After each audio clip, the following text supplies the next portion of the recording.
ਅੱਜ ਅਚਾਨਕ ਸ਼ੇਰਸਾਰ ਉਸਤਾਦ ਲਾਲ ਚੰਦ ਯਮਲਾ ਜੱਟ ਜੀ ਦੀ ਯਾਦ ਆਈ। ਮੈਨੂੰ ਉਹ ਦਿਹਾੜਾ ਵੀ ਯਾਦ ਆ ਜਦ ਪਹਿਲੀ ਵਾਰ 1971 ਦੇ ਵਿੱਚ ਲੁਧਿਆਣੇ ਆਉਣ ਤੋਂ ਬਾਅਦ 2 ਮਹੀਨੇ 3 ਮਹੀਨੇ ਬਾਅਦ ਹੀ ਅਸੀਂ ਜਵਾਹਰ ਨਗਰ ਕੈਂਪ ਦੇ ਵਿੱਚ ਲੁਧਿਆਣੇ ਉਹਨਾਂ ਨੂੰ ਵੇਖਣ ਵਾਸਤੇ ਗਏ। ਐਗਜ਼ੈਕਟਲੀ ਉਸੇ ਤਰ੍ਹਾਂ ਨਾਲ ਹੀ ਜਿਵੇਂ ਲੋਕ ਆਗਰੇ ਜਾ ਕੇ ਤਾਜ ਮਹਿਲ ਵੇਖਦੇ ਨੇ ਜਾਂ ਕਿਸੇ ਹੋਰ ਧਾਰਮਿਕ ਸਥਾਨ 'ਤੇ ਜਾ ਕੇ ਦਰਸ਼ਨ ਕਰਦੇ ਨੇ। ਉਹ ਭੀੜੀਆਂ ਗਲੀਆਂ, ਸਾਈਕਲਾਂ ਦੀਆਂ ਕਾਠੀਆਂ ਬਣਾਉਂਦੇ ਕਾਮਿਆਂ ਦਾ ਮਾਹੌਲ, ਮੁੜਕੋ ਮੁੜਕੀ ਸੰਸਾਰ ਵਿੱਚ ਉਸਤਾਦ ਲਾਲ ਸਿੰਘ ਯਮਲਾ ਜੱਟ, ਪਤਲੀ ਜਿਹੀ ਦਸਤਾਰ, ਨਿੱਕੀ ਦਸਤਾਰ ਸਿਰ 'ਤੇ ਸਜਾਈ, ਬੀੜੀ ਸੁਲਗਾ ਕੇ ਆਪਣੇ ਘਰ ਦੇ ਬਾਹਰ ਮੰਜਾ ਡਾਹੀ ਬੈਠੇ ਸਨ। ਉਹ ਦਿਨ ਜਾਵੇ ਅਤੇ ਅੱਜ ਦਾ ਆਵੇ। ਮੇਰਾ ਖਿਆਲ ਹੈ ਕਿ ਕੋਈ ਵਕਤ ਐਸਾ ਨਹੀਂ ਜਦੋਂ ਉਸਤਾਦ ਜੀ ਦੀ ਯਾਦ ਨਾ ਆਈ ਹੋਵੇ। ਕਿਸੇ ਗੀਤ ਦੇ ਬਹਾਨੇ ਪ੍ਰਭਾਤ ਵੇਲੇ ਜਦੋਂ ਕਦੇ ਚੇਤੇ ਆਉਂਦਾ, ਅੱਜ ਵੀ ਉਹਨਾਂ ਦਾ ਗਾਇਆ ਹੋਇਆ ਗੀਤ ਸਤਿਗੁਰ ਨਾਨਕ ਆਜਾ ਸੰਗਤ ਪਈ ਪੁਕਾਰ ਜੀ, ਕਰ ਹੱਥ ਵਿੱਚ ਚਾਬੀ ਉਹ ਦਾਤਾ ਸਾਰੇ ਸੰਸਾਰ ਦੀ, ਜਾਂ ਨਾਨਕੀ ਦਾ ਵੀਰ ਸਈਓ ਹੋ ਗਿਆ ਫਕੀਰ ਨੇ, ਜਾਂ ਉਹਨਾਂ ਦੇ ਗਾਏ ਹੋਏ ਲੋਕ ਗੀਤਾਂ 'ਚੋਂ, ਆਪਣੇ ਲਿਖੇ ਗੀਤਾਂ 'ਚੋਂ ਅਲੜ ਪੁਣੇ ਵਿੱਚ ਲਾਈਆਂ ਤੋੜ ਨਿਭਾਵੀ ਵੇ ਮੈਂ ਤੇਰੀ ਤੂੰ ਮੇਰਾ, ਦੱਸ ਮੈਂ ਕੀ ਪਿਆਰ ਵਿੱਚੋਂ ਖੱਟਿਆ। ਮੈਂ ਤੇਰੀ ਤੂੰ ਮੇਰਾ ਛੱਡਣਾ ਜਾਵੇਂ ਵੇ, ਜੋ ਅਲੜ ਪੁਣੇ ਵਿੱਚ ਲਾਈਆਂ ਤੋੜ ਨਿਭਾਵੀ ਵੇ। ਪੁੱਤਰ ਦੇ ਰਿਸ਼ਤੇ ਬਾਰੇ ਗੀਤ, ਜੇ ਬੱਚਿਆ ਵੇ ਮੈਥੋਂ ਜਨਮ ਲਿਆ ਤੂੰ, ਭੁੱਲੀ ਨਾ ਬਾਬਲ ਰਾਣੇ ਨੂੰ, ਪੁੱਤ ਜੰਮੀ ਦੇ ਕਮਾਈਆਂ ਖਾਣੇ ਨੂੰ, ਉੱਚੇ ਨੀਵੇਂ ਝੌਂਪੜੇ ਉੱਚੇ ਨੀਵੇਂ ਝੌਂਪੜੇ ਆ ਰੁੱਖਾਂ ਬਾਜਗਰਾਂ, ਪਾਈਆਂ ਬਾਜ ਨਹੀਂ ਜੋੜੀਆਂ, ਪਾਈਆਂ ਬਾਜ ਨਹੀਂ ਜੋੜੀਆਂ, ਲੋਕ ਪੁੱਤਰਾਂ ਬਾਜ ਨਹੀਂ ਨਾ।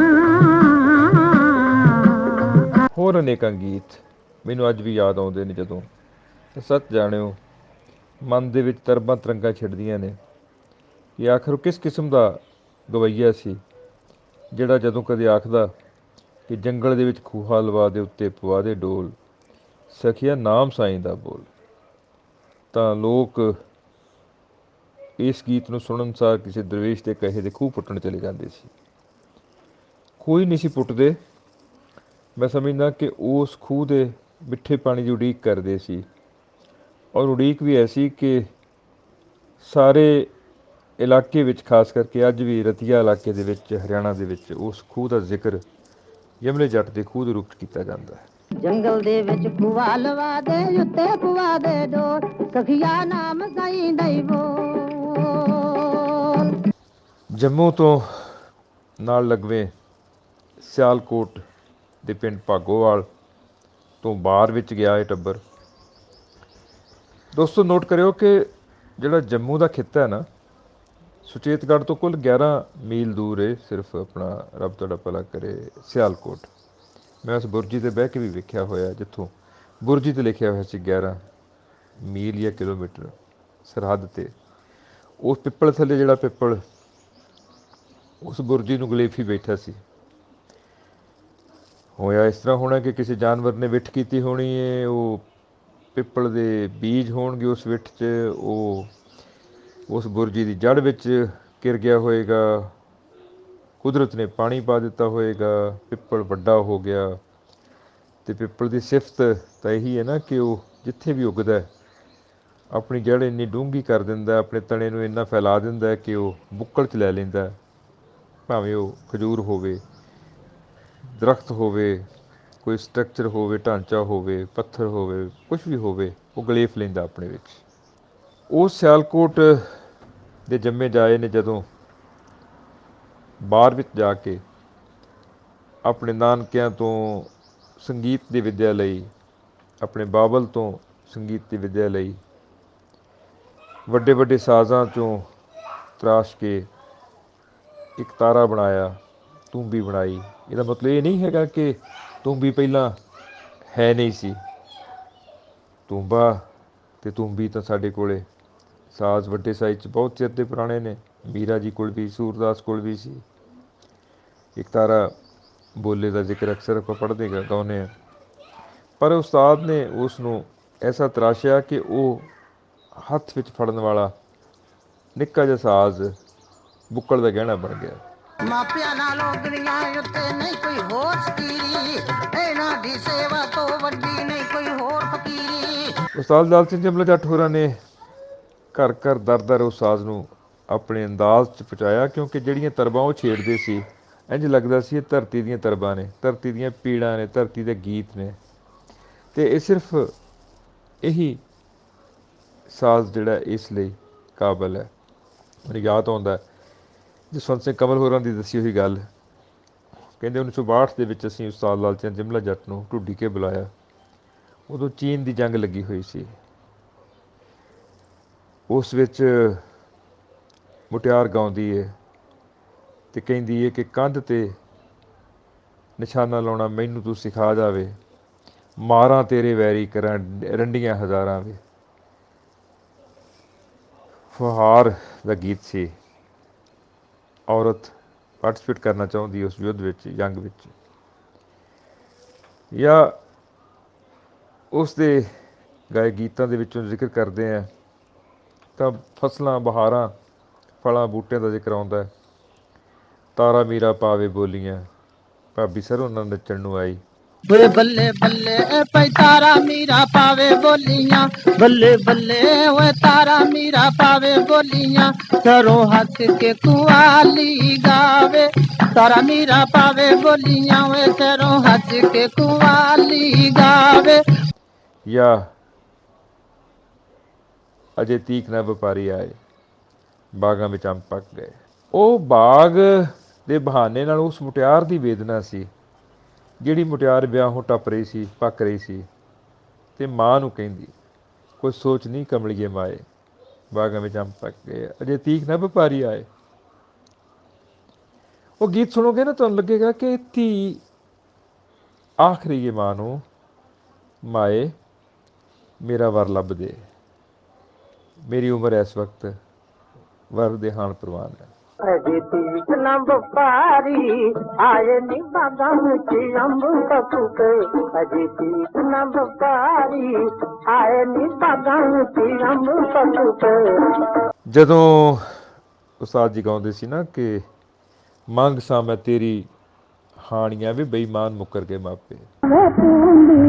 ਜਮਲੇ ਦੀ ਇਹ ਹੋਈ ਦੀ ਲਾ ਤੇ ਵੇ ਮੰਗ ਗਮ, ਵੇ ਮੰਗ ਗਮ ਤੇਰੀ ਹਾਣੀਆਂ ਬੇਈਮਾਨ ਮੁੱਕਰ ਗਏ ਮਾਪੇ, ਵੇ ਮੰਗ ਗਮ ਤੇਰੀ ਹਾਣੀਆਂ।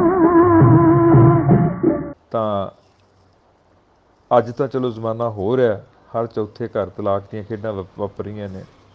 ਉਹ ਵਕਤ ਸੀ ਜਦੋਂ ਕਿਸੇ ਦਾ ਰਿਸ਼ਤਾ ਟੁੱਟ ਜਾਣਾ, ਛੁੱਟ ਜਾਣਾ ਇੱਕ ਮਿਹਣਾ ਹੁੰਦਾ ਸੀ। ਹੁਣ ਤਾਂ ਮੁਲਕਾਂ ਦਾ ਟੁੱਟਣਾ ਵੀ ਖੇਡ ਬਣੀ ਹੋਈ ਹੈ, ਰਿਸ਼ਤਿਆਂ ਦਾ ਟੁੱਟਣਾ ਖੇਡ ਬਣੀ ਹੋਈ ਹੈ। ਉਦੋਂ ਇੱਕ ਸਾਕ ਦਾ ਟੁੱਟਣਾ ਬੜੀ ਵੱਡੀ ਇੱਕ ਤੋਹਮਤ ਮੰਨੀ ਜਾਂਦੀ ਸੀ। ਜਦੋਂ ਉਸਤਾਦ ਜੀ ਗਾਉਂਦੇ ਸੀ ਕਿ ਚਿੱਟਾ ਹੋ ਗਿਆ ਲਹੂ ਭਰਾਵੋ, ਚਿੱਟਾ ਹੋ ਗਿਆ ਲਹੂ, ਨਹੀਂ ਰਿਆਇਤ ਬਾਰ ਕਿਸੇ ਤੇ ਕੌਣ ਕਿਸੇ ਕੋਲ ਬਹੂ, ਚਿੱਟਾ ਹੋ ਗਿਆ ਲਹੂ ਏ ਵੀਰੋ, ਚਿੱਟਾ ਹੋ ਗਿਆ ਲਹੂ। ਜਾਂ ਗਾਉਂਦੇ ਸੀ ਖੇਡਣ ਦੇ ਦਿਨ ਚਾਰ ਜਵਾਨੀ ਫਿਰ ਨਹੀਂ ਆਉਣੀ, ਗਈ ਵਿਅਰਥੀ ਚੀਜ਼ ਕਿਸੇ ਨੇ ਨਹੀਂ ਪਰਤਾਉਣੀ। ਖੇਡਣ ਦੇ ਦਿਨ ਚਾਰ ਜਵਾਨੀ ਫਿਰ ਨਹੀਂ ਆਉਣੀ, ਗਈ ਬੇਅਰਥੀ ਚੀਜ਼ ਕਿਸੇ ਨੇ ਨਹੀਂ ਪਰਤਾਉਣੀ। ਉਹਨਾਂ ਦੇ ਸ਼ਾਗਿਰਦ ਜਦੋਂ ਗਾਉਂਦੇ ਸੀ, ਉਹਨਾਂ ਦੇ ਰੰਗ 'ਚ ਗਾਉਂਦੇ ਸੀ, ਜਗੀਰ ਸਿੰਘ ਤਾਲਬ ਵਰਗੇ, ਨਿਉ ਕੇ ਚੱਕੀ ਜਵਾਨਾ ਇੱਥੇ ਮੇਰੀ ਨੱਥ ਡਿੱਗ ਪਈ। ਮੈਂ ਤੱਕਿਆ ਹੁਸਨ ਚੋਰ ਨੂੰ ਜੱਟ ਨਾਲ ਦਿਦਾ ਜਰਾਨਾ, ਇਹ ਤੇ ਮੇਰੀ ਨੱਥ ਡਿੱਗ ਪਈ, ਨਿਉ ਕੇ ਫੜੀ ਜਵਾਨਾ, ਇਹ ਤੇ ਮੇਰੀ ਨੱਥ ਡਿੱਗ ਪਈ। ਮੈਨੂੰ ਲੱਗਦਾ ਕਿ ਉਸਤਾਦ ਲਾਲ ਸਿੰਘ ਜਮਲਾ ਜੱਟ ਤੇ ਕੁੱਲ ਆਲਮ ਵਿੱਚ ਜਿੰਨੇ ਸ਼ਾਗਿਰਦ ਨੇ, ਉਹਨਾਂ 'ਚੋਂ ਅੱਧੇ ਬਹੁਤੇ ਮਾਝੇ ਵਿੱਚ ਨੇ। ਅਮਰਜੀਤ ਗੁਰਦਾਸਪੁਰੀ ਹੋਵੇ, ਜਗੀਰ ਸਿੰਘ ਤਾਲਿਬ ਹੋਵੇ, ਅਮਰੀਕ ਸਿੰਘ ਗਾਜ਼ੀ ਨੰਗਲ ਹੋਵੇ, ਹਰਦੇਵ ਖੁਸ਼ਦਿਲ ਹੋਵੇ, ਉਹਦੇ ਸ਼ਾਗਿਰਦਾਂ 'ਚੋਂ ਕਸ਼ਮੀਰ ਸਿੰਘ ਸ਼ੰਭੂ ਹੋਵੇ, ਉਹਦੇ ਸ਼ਾਗਿਰਦਾਂ ਵਿੱਚ ਅਮਰੀਕ ਸਿੰਘ ਦੱਤ ਹੋਵੇ,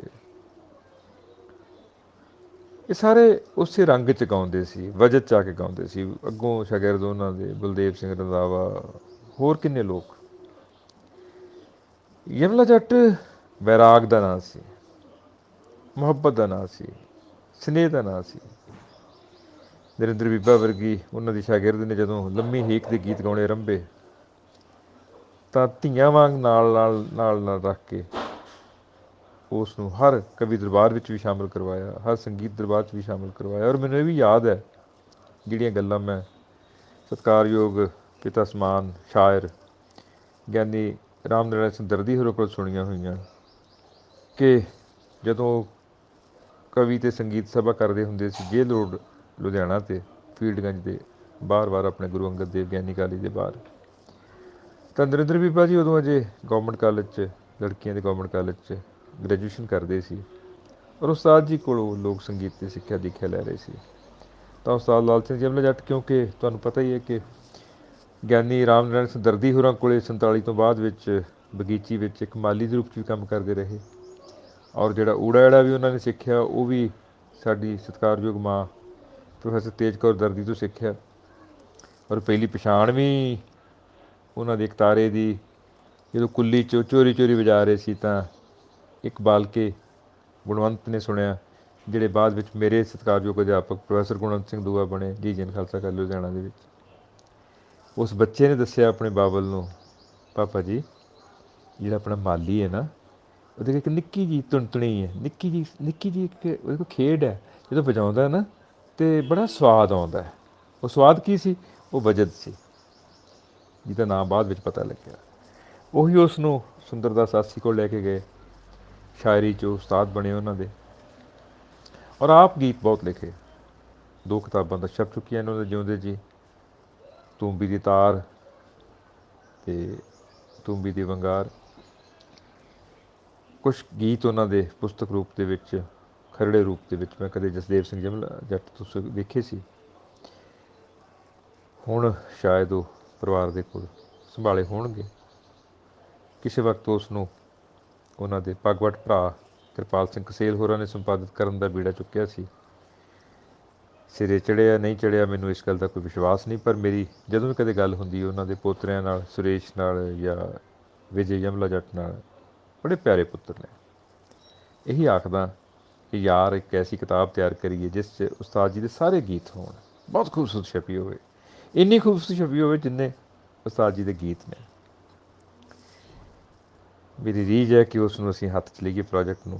ਨਰਿੰਦਰ ਘੁਗਿਆਣਵੀ ਨੂੰ ਬੜੀ ਵਾਰੀ ਕਹਿ ਬੈਠਾ, ਜਿਹੜਾ ਉਹਨਾਂ ਦਾ ਆਖਰੀ ਸ਼ਾਗਿਰਦ ਹੈ, 1987 'ਚ ਜਿਹੜਾ ਬੱਚਾ ਉਹਨਾਂ ਨੇ ਸਿਰ ਪਰੋਸ ਕੇ ਆਪਣਾ ਪੁੱਤਰ ਬਣਾਇਆ, ਕਿ ਆਪਾਂ ਯਾਰ ਗੱਲਾਂ ਨਾ ਕਰੀਏ, ਆਪਾਂ ਉਹਨਾਂ ਦੀ ਫਸਲ ਸੰਭਾਲੀਏ। ਮੇਰੇ ਬਾਪੂ ਜੀ ਕਹਿੰਦੇ ਹੁੰਦੇ ਸੀ, ਜਿਹੜੇ ਜੱਟ ਦੀ ਫਸਲ ਪੈਲੀ 'ਚ ਕਿਰ ਜਾਵੇ ਉਹਨੂੰ ਲੋਕ ਸਿਆਣਾ ਨਹੀਂ ਮੰਨਦੇ। ਕਿ ਜੇ ਸਾਡੇ ਉਸਤਾਦ ਲਾਲ ਚੰਦ ਯਮਲਾ ਜੱਟ ਦੀ ਫਸਲ ਕਿਰ ਗਈ ਤਾਂ ਅਸੀਂ ਫਿਰ ਕੀ ਕਰਾਂਗੇ। ਚਾਂਦੀ ਦੀਆਂ ਕੌਡਾਂ ਕੁੱਲ ਵੀ ਨੇ ਨਕਾਰੀਆਂ, ਕਿਹੜੀ ਗੱਲੋਂ ਰੱਬ ਨੂੰ ਚੁਪੇੜ ਕੱਢ ਮਾਰੀਆਂ। ਚਾਂਦੀ ਦੀਆਂ ਕੌਡਾਂ ਕੁੱਲ। ਉਸਤਾਦ ਜੀ ਬੜਾ ਪਿਆਰ ਕਰਦੇ ਸੀ। ਮੇਰੇ ਵਰਗੇ ਪਤਾ ਨਹੀਂ ਕਿੰਨੇ ਕੁ ਲੋਕ ਸੀ ਜਿਨ੍ਹਾਂ ਦਾ ਸਿਰ ਪਰੋਸਦੇ ਸੀ, ਮੁਹੱਬਤ ਕਰਦੇ ਸੀ, ਛਾਤੀ ਨਾਲ ਲਾਉਂਦੇ ਸੀ।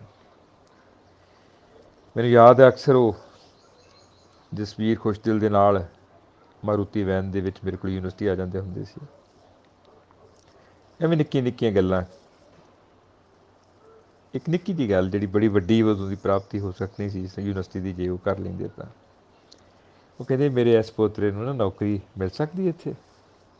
ਉਦੋਂ ਸੁਰੇਸ਼ ਨਿੱਕਾ ਸੀ, ਅਜੇ 10ਵੀਂ ਪਾਸ ਹੀ ਕੀਤੀ ਸੀ ਜੀ ਉਹਨੇ। ਰੀਝ ਸੀ ਉਹਨਾਂ ਦੀ ਕਿ ਮੇਰਾ ਇਹ ਬੱਚਾ ਜਿਹੜਾ ਕਰਤਾਰ ਜੀ ਦਾ ਬੇਟਾ ਉਹ ਇੱਥੇ ਰੁਜ਼ਗਾਰ ਕਰੇ, ਪਰ ਕਾਨੂੰਨ ਜਾਂ ਵਿਧੀ ਵਿਧਾਨ ਪ੍ਰਵਾਨਗੀ ਨਹੀਂ ਸੀ ਦਿੰਦਾ। ਉਸਤਾਦ ਜੀ ਨੇ ਬੜਾ ਲੰਮਾ ਹੌਕਾ ਭਰਿਆ। ਅਤੇ ਮੈਂ ਅੱਜ ਸੋਚਦਾ ਕਿ ਯਾਰ ਜੇ ਉਸਤਾਦ ਲਾਲ ਚੰਦ ਯਮਲਾ ਜੱਟ ਦੇ ਬੱਚਿਆਂ ਨੂੰ ਵੀ ਅਸੀਂ ਰੁਜ਼ਗਾਰ ਦੇਣ ਜੋਗੇ ਨਹੀਂ, ਤਾਂ ਫਿਰ ਹੈ ਕਾਹਦੇ ਜੋਗੇ ਆ।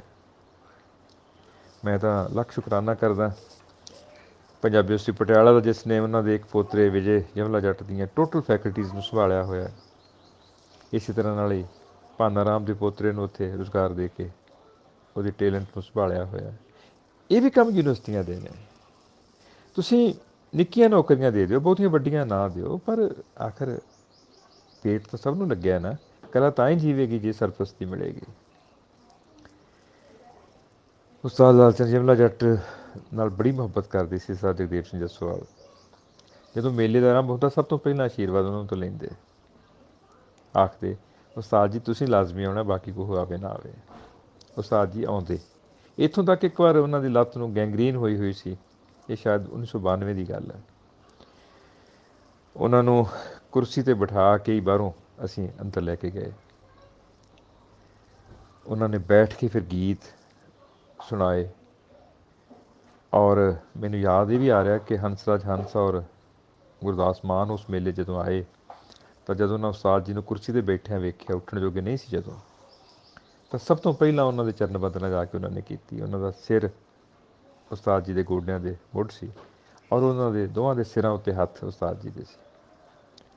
ਉਹ ਪਲ ਮੈਨੂੰ ਕਦੇ ਨਹੀਂ ਵਿਸਰਦਾ, ਕਦੇ ਨਹੀਂ ਭੁੱਲਦਾ ਕਿ ਕਿੰਨੀ ਮੁਹੱਬਤ ਕਰਦੇ ਸੀ ਆਪਣੇ ਤੋਂ ਨਿੱਕਿਆਂ ਨੂੰ। ਪਰ ਉਹਨਾਂ ਦੇ ਆਖਰੀ ਪਲ ਬੜੇ ਦੁਖਦਾਈ ਸੀ, ਬੜੇ ਦੁਖਦਾਈ ਸੀ।